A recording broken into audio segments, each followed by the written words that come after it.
Say. Okay, I was not expecting to say this until tomorrow. And I wanted to say I have enjoyed listening to you all as you debate these very important issues today. And I'm appreciating what you're doing as a service for the public in Arizona. My name is Pat Kenyon. I moved to Arizona in 1979, and I took a position as a professor of nursing at Arizona Western College.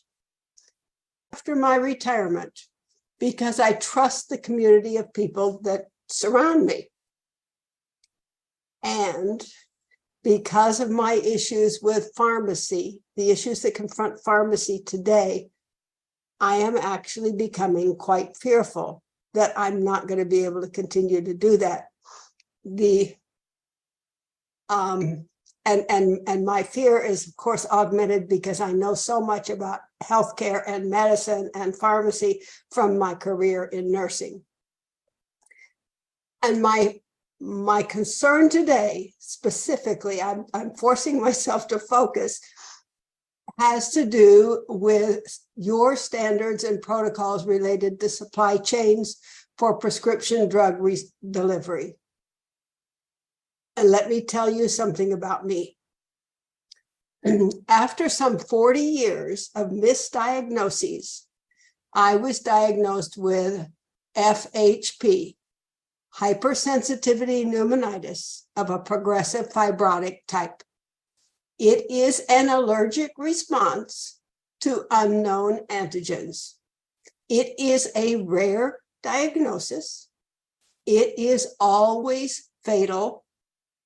There are few pulmonologists who understand it. In July of 2022, I started working with one of the leading researchers in HP at National Jewish Health in Denver. He put me on, and I will not pronounce it right because it's so hard, nintedanib, brand name Ofev, 100 milligrams twice daily, which I started in August of last year, not quite 10 months ago. This drug is the only available treatment for my fibrosis.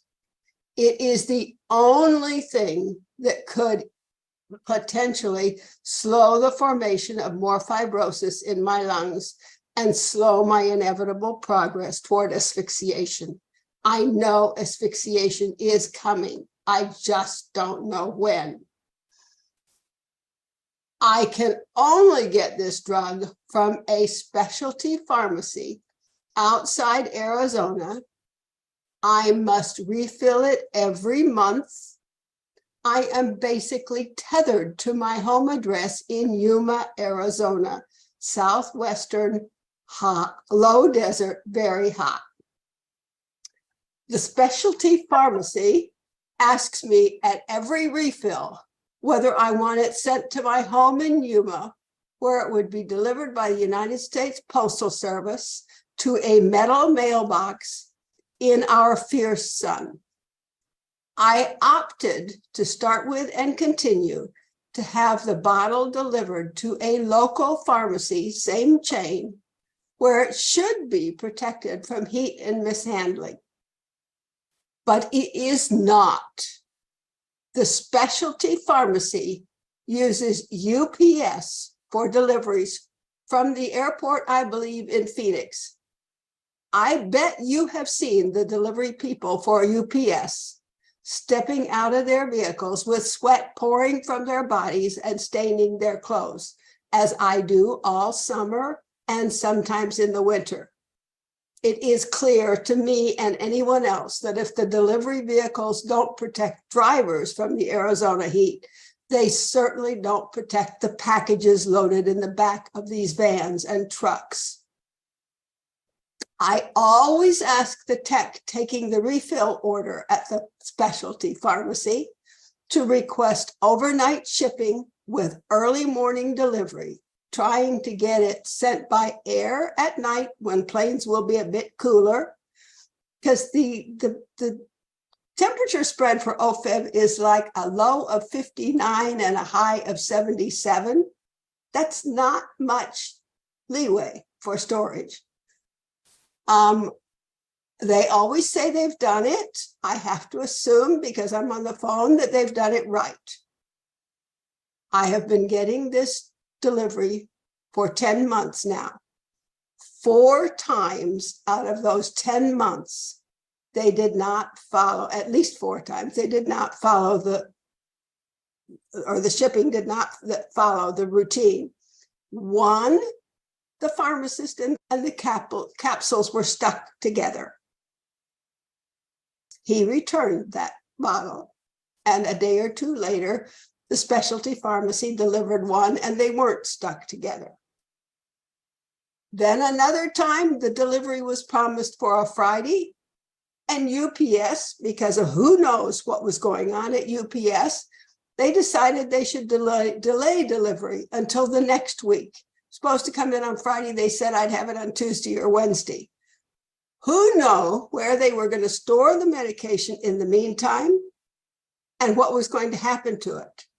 When I called the specialty pharmacy to ask them to do something about this, UPS myself, and tell UPS to deliver it. And I said, no, I'm not going to do that. You're the ones who shipped it by UPS. You need to solve this problem. And the only reason I knew enough to do that is because I'm a nurse. And I understood more than most do about professional responsibilities in the pharmacy. I insisted on talking with one of their pharmacists. After an hour on the phone, and I mean that, an hour on the phone, some on hold, some talking with multiple people, I found a pharmacist who said, oh my goodness, we will ship you a replacement bottle and you will have it tomorrow morning.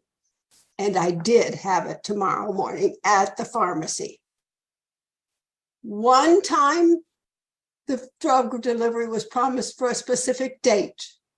On that date, the local pharmacy couldn't find it. The specialty pharmacy told the local pharmacy it had been delivered. It took a half an hour of hunting in the local pharmacy before they discovered it had been delivered into the cosmetics section and left sitting wherever. On at least 3 other occasions, after they have hunted in the locally prepared prescription packages, I have had to say to the pharmacy tech, you will find the drug over there. And they look at me and they say, no, it's not there. I said, look, and they will look and then they find it. So I have been standing in front of the checkout place. I have learned more about the layout of their pharmacy than they know. I am blessed that I have enough financial resources that I can afford the twice yearly trips from Yuma to Denver, and that I can make my monthly copay for OFEV of $600. And I'm blessed that Medicare pays almost $13,000 each month for my OFEV. I am blessed that I am a retired nurse and I have a fairly good understanding of the legal strictures involved, so I can and do appeal. But most people don't have that level of understanding and likely walk away either without their prescriptions or with heat-damaged medications.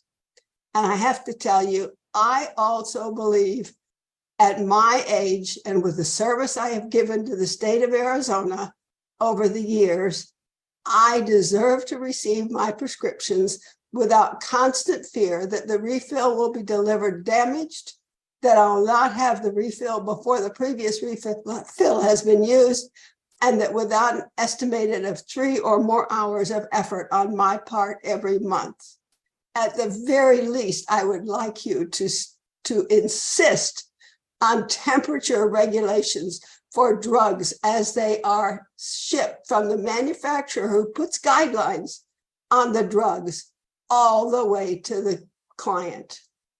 And that's all of what I had planned to say. I'm certainly willing to ask any questions if you answer any questions if you want to ask them. And if you want me just to go away, I will go away. but this is tearing all of us up, especially people who live in the low desert. Thank you for listening. Thank you for your comments, Ms. Kenyon.